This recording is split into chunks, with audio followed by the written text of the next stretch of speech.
Hello नमस्कार, मैं doctor Surendra Prasad खंसली ज्योतिष आचार्य आज ज्योतिष की इस नई श्रृंखला में आप सभी लोगों का स्वागत करता हूं। आज बात करेंगे हम वृश्चिक राशि की और उतरती हुई ढैया और उसके उपाय, इनके बारे में बात करेंगे। तो जैसा कि इसके पूर्ववत भी मैंने एक ब्लॉग बनाया है और उसमें भी शनि की जो ढैया है उसके बारे में वृश्चिक राशि वालों को बताया है। शनि की जो ढैया है ये दो तरह की होती है, एक चौथी ढैया और एक अष्टम ढैया। तो चौथी ढैया भी काफी पीड़ादायक होती है और अष्टम ढैया तो होती है। अब दोस्तों मैं आपको ये बताना चाहूंगा कि जो चौथी ढैया होती है वो क्यों हमें पेन करती है, क्यों हमें परेशान करती है, क्यों उसमें इतनी सारी परेशानियां आ जाती हैं।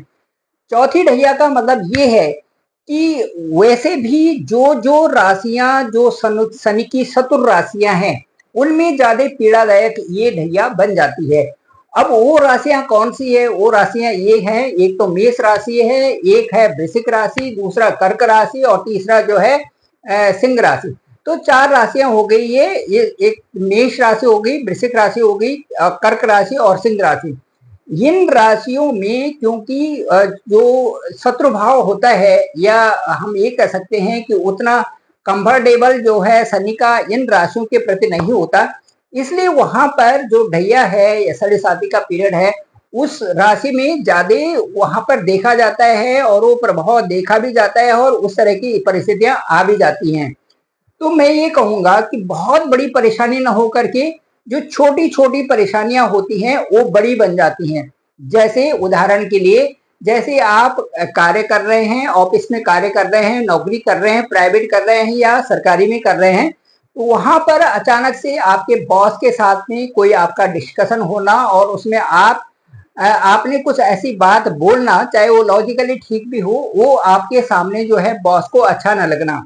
कभी कभार ये होता है कि आपको ज्यादा नॉलेज होता है, वहां पर नया बॉस आता है लेकिन वो अपना दिखाना चाहता है कि यहाँ पर जो है मेरे से जो जूनियर हैं वो मेरे ऊपर हावी ना हो, तो वो इस तरह से बातें कर लेते हैं कभी कभार कि आप जरा इस समय इसको जो भी है इसमें जो इसका इसका जो रिजल्ट आएगा या जो इसमें भी जो भी चीजें इसमें फाइनल होंगी वो बॉस के आधार पर होंगी। तो ये दिखाना चाहता है बॉस उस समय। तो इससे कई बार ये होता है कि सामने वाले को अपना अपना जो ईगो प्रॉब्लम होती है वो व्यक्त करने में या दिखाने में कई प्रकार से गलतियां हो जाती हैं और वो चीजें जो है परेशानी का एक कारण बन जाती हैं। तो दोस्तों मैं ये कहना चाहूंगा कि जो बॉस हैं या जो पिता हैं उनके साथ में इन जो ढैया का जो कार्यकाल होता है या साढ़े साथी का कार्यकाल होता है, इसमें न तो अपने पिता से द्वेष करना चाहिए और ना अपने बड़ों से दोष करना चाहिए और न पिता या अपने ऑफिस में जो अपने बॉस से द्वेष करना चाहिए, नहीं करना चाहिए, क्योंकि उस समय कई प्रकार की प्रॉब्लम्स उसमें आ जाती हैं। क्योंकि उस समय शनि की ढैया चल रही है, साढ़े साथी चल रही है और उस समय शनि का एक न्याय करने का वो समय आपके साथ में आ गया है। तो इन चीजों को ध्यान में रखते हुए, क्योंकि छोटी चीजें बड़ी होंगी और उससे परेशानियां बढ़ जाएंगी, इस तरह से रहेगा। अब मैं ये बताऊं कि जो ढैया है, आप वृश्चिक राशि के जो चौथी ढैया है वो सुख भाव में है। सुख भाव का मतलब है कि जो यहाँ आप वृश्चिक राशि देखेंगे तो वृश्चिक राशि से जो चतुर्थ यहाँ पर आएंगे, यहाँ पर शनि का गोचर चल रहा है। ठीक वृश्चिक राशि से चौथे भाव में शनि का गोचर चल रहा है। अब जो ये शनि का गोचर चतुर्थ भाव में है, चतुर्थ भाव यहाँ पर सुख स्थान होता है। तो सुख स्थान में कई प्रकार की छोटी छोटी चीजों से वहां पर सुख को हम बटोरते हैं।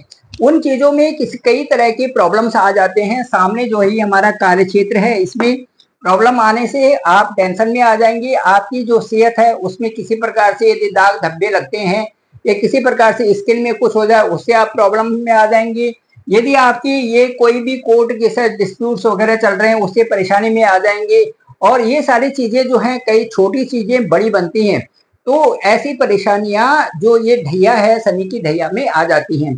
तो ये तो मैंने ये बताया कि जो जो राशिगत है, जो मेष राशि है, जो वृश्चिक राशि है, जो कर्क राशि है और जो सिंह राशि है, इनमें जब ढैया होती है तो थोड़ा दुखदाई उसमें हो जाती है। तो आपकी वृश्चिक राशि यहाँ पर दिखाई दे रही है। अच्छा, अब मैं दूसरी बात ये कहूंगा कि जो छठी दृष्टि यहाँ पर है, छठी दृष्टि, यहाँ पर जो शनि की जो तीसरी दृष्टि होगी, यहाँ से जो तीसरी दृष्टि होगी होगी 1 2 3। तो ये स्थान होगा, ये स्थान हम ये मान के चलते हैं कि ये शत्रु के स्थान है, एक ये कलह का स्थान है, ये कर्जा का स्थान है, ये कंपटीशन का स्थान है।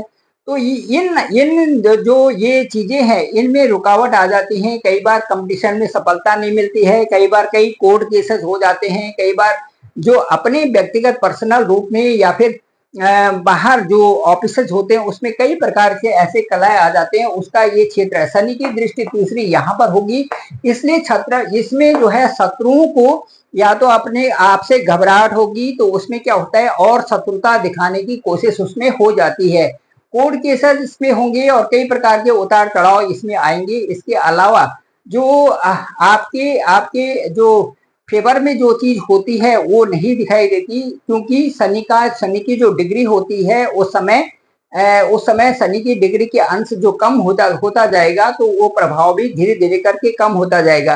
शनि की डिग्री ज्यादा होगी तो वो प्रभाव और ज्यादा बढ़ेगा। इस तरह से इस स्थिति में ये स्थिति देखी जा सकती है।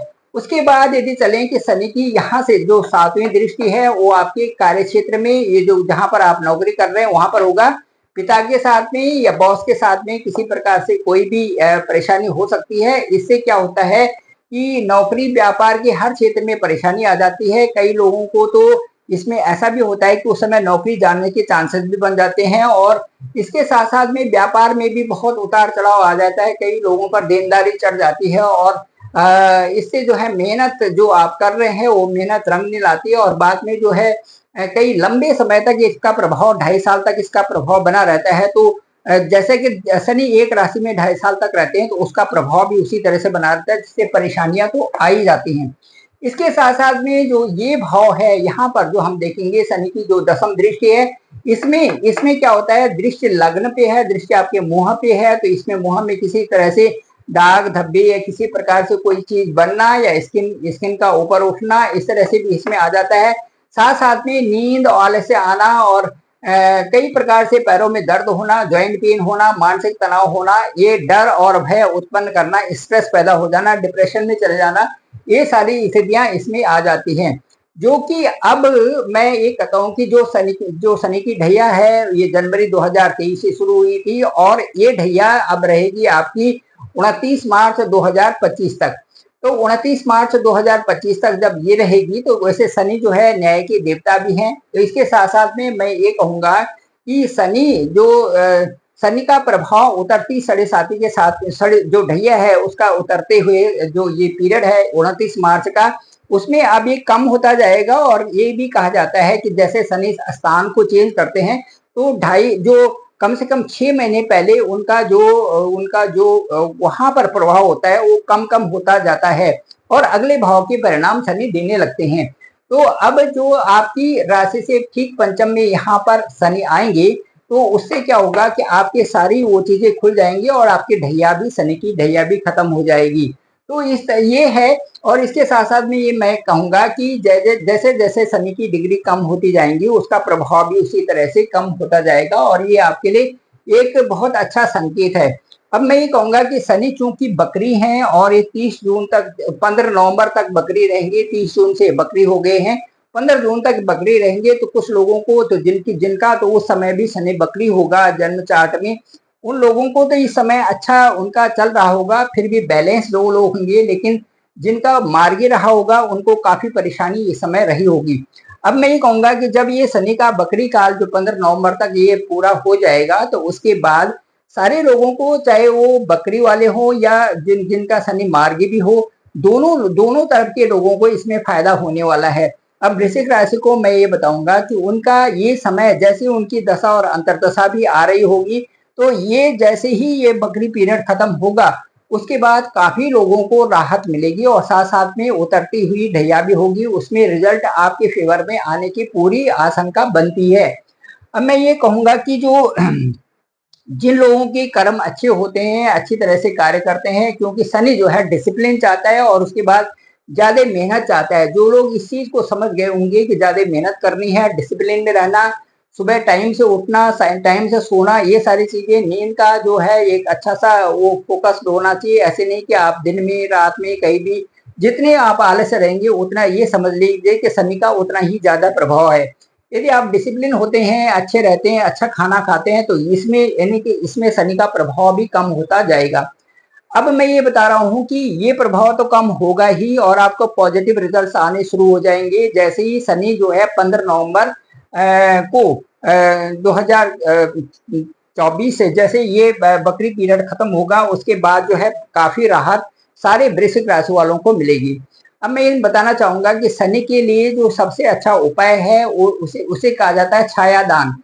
छायादान जो होता है, ये छाता जो अम्ब्रेला होता है हमारा, इसको इसको दान में किसी को देना चाहिए। एक नया छाता खरीद करके उसको हम किसी को दे दें तो बहुत अच्छा रहता है। एक दूसरा उपाय भी होता है कि जब शनि मंदिर जाते हैं या कुछ जाते हैं तो आप तेल के एक बहुत बड़ा दीपक जलता रहता है, तो उसमें मुंह देखते हैं लोग। तो इसी तरह से आप कहीं पर भी जैसे जैसे उसमें जाते हैं, पीपल के पेड़ के नीचे दिया जलाते हैं, तो उसमें उसमें जो अपना मुंह देख करके फिर वहां पर रख करके कि हे प्रभु मेरे सारे जो भी इस समय तक के जो भी मेरे कष्ट हैं उनको दूर करिए, तो वहां रख सकते हैं। हालांकि ये चीज मैं नहीं करता, लेकिन मैं आपको बता रहा हूँ कि कतिपय मैंने लोगों को देखा है इस समय। यदि आप ये प्रभाव अच्छा होता है तो आप कर सकते हैं। लेकिन छायादान तो ये बहुत अच्छा दान है, जैसे किसी को छाता देना या किसी को इस तरह से सपोर्ट करना, वो चीजें जिनसे कि लोगों को ये लगे कि ये चीजें जो है उनके लिए भी अच्छा है। और विशेष करके जो आवश्यकता जिनको है उनको छाता देना बहुत अच्छा है। तो ये शनि से संबंधित काली चीजों का दान देना, काले बैग देना, इस तरह से ये सारी चीजें उसमें आ जाती हैं। और शनिवार के दिन यदि आप दिए तो उससे बहुत अच्छा है और लोगों को भी अच्छा हो, लेकिन मन में फीलिंग्स ये हो कि जिसको मैं दे रहा हूँ उसका इससे भला हो, तो इससे ज्यादा इफेक्ट भी से होता है। तो अब ये चीजें हैं। और इसके साथ साथ में जैसे ओम सम शनिश्चराय नमः इसका जाप करना, या ओम प्रांग प्रीं प्रौंग सह शनिश्चराय नमः इसका जाप करना। और ये भी उस दिन बहुत अच्छा रहता है। साथ साथ में जो पीपल का पेड़ है उसमें पानी डालना, और जो पीपल के पेड़ यदि लगाए जाए तो इससे भी काफी शनि की दशा में, ढैया में, ये साढ़े में बड़ा अच्छा इससे प्रभाव दिखाई देता है। तो ये था। और इसके साथ साथ में मैं ये कहता हूँ कि ज्यादा परेशान होने की जरूरत नहीं है। और जो भी चीजें हमारे साथ में होती हैं वो प्रारब्ध भी होता है, हमारा कर्म भी होता है। लेकिन कुछ दिनों के बाद वही चीजें शांत होकर के हमें कुछ नया उसमें दिखाई देता है। कई लोग तो इतने ज्यादा परेशान हो जाते हैं, बच्चे इतने परेशान हो जाते हैं कि वो अपनी इंजीनियरिंग को छोड़ने की मूड में आ जाते हैं। ये जो वो कार्य कर रहे हैं, इतने दिनों से जो मेहनत कर रही है उसको एकदम से छोड़ देते हैं, क्योंकि उस समय केतु की भी दशा चल रही होती है और उस समय केतु में शनि इस तरह से चल रहे होते हैं। और जो ये हाउसेज हैं वो हाउसेज भी यही प्रेडिक्ट करते हैं कि किसी न किसी तरह से के उनको कोई भी बात जो है अच्छी नहीं लगती, और जो बातें कई सारी ऐसे होती हैं उसमें मन में लगा के रखते हैं। उससे जो है डिप्रेशन हो जाता है, स्ट्रेस बढ़ जाता है। आप सभी लोगों को मैं ये कहना चाहूंगा कि समयबद्ध तरीके से हर चीज का एक समय होता है। यदि उस समय में हम थोड़ा पेशेंस रखें और इन चीजों पर ध्यान दें तो मुझे लगता है कि वो समय भी बीत जाता है। और हमारी हमारी जो दौड़ है उसमें हालांकि यदि कम नंबर भी आते हैं तो उनमें भी संतोष करना पड़ता है। हो सकता है कि उन्हीं में बहुत कुछ हमारे लिए छुपा हुआ हो। मैं दोस्तों आपसे ये कहना चाहता हूँ कि ये आवश्यक नहीं है कि आप टॉप के रैंक में आए। ये आवश्यक है कि उस समय के मुताबिक आप कैसे चलें और उसके बाद आपने जिंदगी को कैसे साधा। हो सकता है यह आपके लिए ये संकेत दे रहा हो कि इस समय जो आपके कम मार्क्स आए हुए हैं वो भविष्य का एक दर्पण आपके लिए हो रहा हो, और भविष्य का यही दर्पण आपको एक ऊंचाई तक ले जा रहा हो। इस समय के जिसके आपसे यदि आप उस कंपटीशन में हैं, किसी के ज्यादा मार्क्स आ रखे हैं, इसमें आवश्यक नहीं है कि भविष्य का दर्पण जो है आपके लिए ज्यादा खुला हुआ है, ज्यादा प्रशस्त है, ज्यादा उसका फोकस हुआ है और आप बहुत आगे तक बढ़ सकते हैं। क्योंकि आपकी आपकी जो दशा और अंतर्दशा है, अगली वाली जो दशा और अंतर्दशा है वो आपके बिल्कुल फेवर में है। और 20 साल की यदि आपको उसके बाद शुक्र की दशा मिल रही है, और शुक्र की दशा आपकी जो चौथे भाव की है या एकादश भाव की है या फिर लग्न की है, तो आपने आगे बढ़ना ही बढ़ना है। इस तरह से 1 5 9 की दशा या फिर केंद्र भावों की दशा या फिर त्रिकोण की दशा आपको कहां से कहां पहुंचाती है। यदि 20 साल की शुक्र की दशा आ रही है तो आपके हित में जा ही जा रही है और आप बहुत कुछ उसमें कर जा रहे हैं। तो इसी तरह से ध्यान देना चाहिए, छोटी परेशानियों को बड़ा ना बनाएं, और जो ये चीजें आती हैं इनमें पेशेंस रखें, ये बहुत बड़ा मूल मंत्र है। साथ साथ में शनि से संबंधित उपाय भी करें, और उसके बाद जो है ये सारा समय आपका बीत जाएगा और एक अच्छे स्तर पर आप निकल सकते हैं।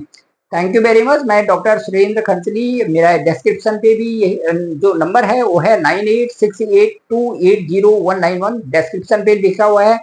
आप बहुत जो नीडी लोग हैं वो मुझे अपना हॉरोस्कोप भेज सकते हैं, डायरेक्टली मेरे से बात भी कर सकते हैं, और शनि से संबंधित जो उपाय हैं उनको करें, और आपकी महादशा और अंतरदशा क्या कहती है ये बड़ी इंपॉर्टेंट रहेगी, आपका लग्न क्या कहता है ये बड़ा इंपॉर्टेंट रहेगा।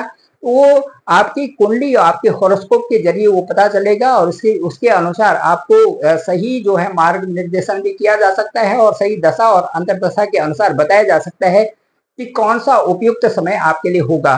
फिर भी मैं कहना चाहूंगा कि हर ज्योतिषी अपने अपने अध्ययन और अपने अपने प्रभाव और अपने अपने एक्सपीरियंस के द्वारा, जो अनुभव के द्वारा है बताता है, वो आपको देखना है कि आपके लिए सबसे अच्छी चीज कौन है, और क्या आपने क्या धारण करना है, किस प्रकार से आपने आगे बढ़ना है, उनकी बातों को आपने कैसे समझना है, ये आपके ऊपर डिपेंड करता है। और आप यदि सही दिशा में जा रहे हैं तो आपको बहुत फायदा होने वाला है। Thank you very much. आप सभी लोगों का धन्यवाद, आप सभी लोगों का आभार।